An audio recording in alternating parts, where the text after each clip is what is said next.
Sure. Right. Let's talk about value. You're familiar with Uniswap? Yeah. In Uniswap, everything is interchangeable with everything else. So if one thing has value, everything has value because you can path from wherever you are to wherever that value is. Right. So as long as the pulse chain pair has value that can get to mainnet Ethereum through a bridge, or even to XRP through a bridge, or even to whatever through a bridge, then we have real world value that you can sell at an exchange for money that you can buy a house with.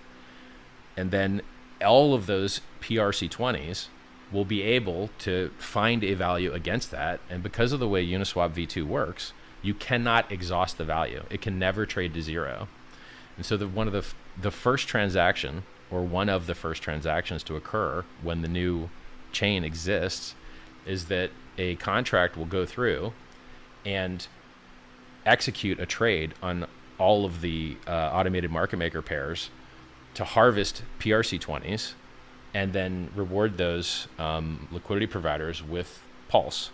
So those LPs will have more pulse and they'll have less PRC20.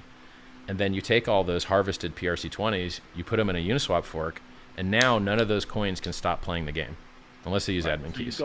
So just to recap, so I understand it. So you're going to have effectively a market between the ERC20 version of a coin and a PRC20 version of a coin that will have different values, but there'll be effectively a market between them that allows you to go from one to the other.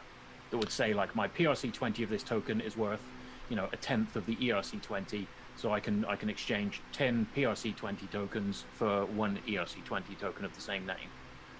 Yes, you're going to have value discovery. Yeah. Now, how those you can't algorithmically add all the coins because some coins have weird non-standard parameters. Not everything is ERC20 compliant, so you can bridge a lot of stuff. And then there's an advantage to the Pulse Chain network to kind of limit the bridging so that the majority of value getting out and into the Pulse network makes the Pulse coin itself more valuable. Because so basically, we already have a higher throughput, cheaper chain, and then you would prefer kind of all the arbing and value discovery happen on that cheaper chain.